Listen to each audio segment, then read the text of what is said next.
ওর সন্তান মাত্র 8 মাস বয়স। গতকালকে যখন ওর কাছে নিয়ে আসছে, সবাই বাবাকে দেখাবে ওসমান হাদিকে। আমি বললাম কি লাভ হবে, ও তো কোনোদিন ওর বাবার চেহারা কথা বলতে পারবে না। ওর ছেলে আর কোনোদিন জানবে না যে আমার বাবা কেমন ছিল। ভাইরা আমার, ওসমান হাদি আর ফিরে আসবে না। ওসমান, তুমি দেখে যাও, লক্ষ লক্ষ জনতা, তাওহীদি জনতা তোমার জন্য পাগল। ওসমান, তুমি মরো নাই, তুমি আমাদেরকে পাগল বানাই দিয়ে গেছো।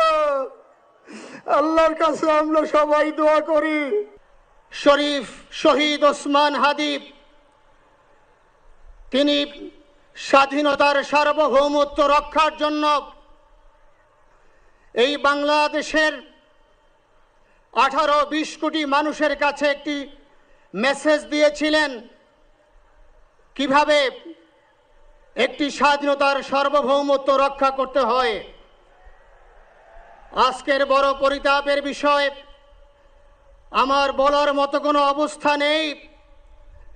আপনারা জানেন যে শরীফ ওসমান হাদির একটি বাচ্চা মাত্র 8 মাস বয়স।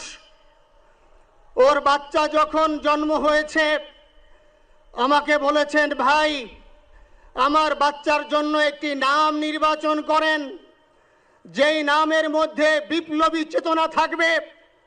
আমার সন্তানের জন্য একটি নাম নির্বাচন করেন, যেই নামটা সাহসিকতার পরিচয় বহন করবে। আমি অনেক যাচাই বাছাই করে ওর সন্তানের নাম দিয়েছিলাম ফিরিনাস, বিপ্লবী এবং সাহসী। সম্মানিত ভাইয়েরা, আজকের ওর সন্তানের চেহারার দিকে তাকানো যায় না। আজকের আমার মা প্রায় পাগল হয়ে যাচ্ছে, জ্ঞান হারিয়ে ফেলছে। আমার ভাই বোন তারা পাগল হয়ে যাচ্ছে। আমার 6 ভাই বোনের মধ্যে সবচেয়ে ছোট ছিল শরীফ ওসমান হাদি। আজকের তার লাশ আমার কাঁধে বহন করতে হচ্ছে। আজকের আপনাদের কাছে আমার কোনো দাবি নাই, শুধু একটি দাবি।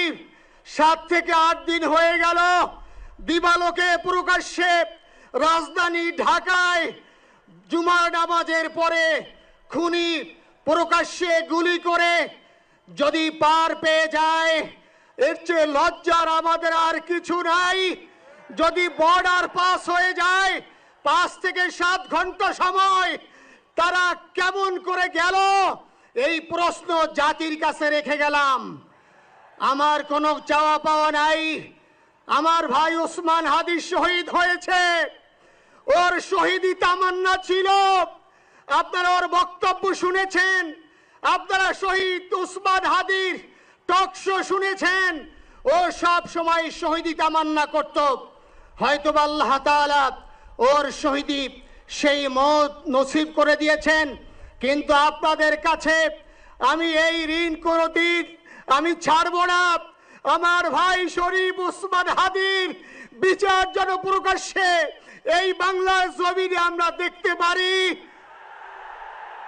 ভাইরা আমার, 7-8 দিন হলো, এখনো পর্যন্ত আমরা কিছুই করতে পারলাম না। এই দুঃখে কলিজা ছিঁড়ে যাচ্ছে। আমরা ওসমান হাদির জন্য দোয়া করি, আমরা ওর সন্তান ওর স্ত্রীর জন্য দোয়া করি। ওর সন্তান মাত্র 8 মাস বয়স। গতকালকে যখন ওর কাছে নিয়ে আসছে, সবাই বাবাকে দেখাবে ওসমান হাদিকে। আমি বললাম কি লাভ হবে, ও তো কোনোদিন ওর বাবার চেহারা কথা বলতে পারবে না। ওর ছেলে আর কোনোদিন জানবে না যে আমার বাবা কেমন ছিল। ভাইরা আমার, ওসমান হাদি আর ফিরে আসবে না। ওসমান, তুমি দেখে যাও, লক্ষ লক্ষ জনতা, তাওহীদি জনতা তোমার জন্য পাগল। ওসমান, তুমি মরো নাই, তুমি আমাদেরকে পাগল বানাই দিয়ে গেছো। আল্লাহর কাছে আমরা সবাই দোয়া করি, আল্লাহ যেন আমার ভাই শহীদ শরীফ ওসমান হাদিকে জান্নাতুল ফিরদাউসের মেহমান হিসেবে কবুল করেন। আল্লাহ তাআলার কাছে দোয়া করছি, আয় আল্লাহ তাআলা, আমরা যারা বেঁচে আছি ঈমানের সাথে স্বাধীনতার সার্বভৌমত্ব রক্ষা করে তৌহিদের দ্বীপ বাংলাদেশকে যেন আমরা রক্ষা করতে পারি, সেই তৌফিক আল্লাহ তাআলা আমাদের নসিব করুন। আপনাদের সবার কাছে দোয়া চাচ্ছি। আমার মেজো ভাই ওমর ফারুক সাথে ছিল, ওর জন্য আপনারা দোয়া করবেন।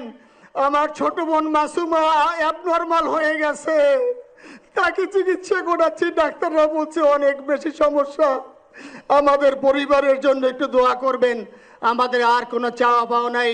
শরীফ ওসমান হাদি, তুমি বেঁচে থাকো, আমরা ওর জন্য দোয়া করি। আল্লাহ তাআলা শরীফ ওসমান হাদিকে জান্নাতের সর্বোচ্চ মাকাম নসিব করুন, আমিন। আসসালামু আলাইকুম ওয়া রাহমাতুল্লাহি ওয়া বারাকাতুহু। জানাজার নামাজ শুরু হইতেছে। 4 তাকবীরের ফরজে কিফায়া জানাজার নামাজ আমরা আদায় করব।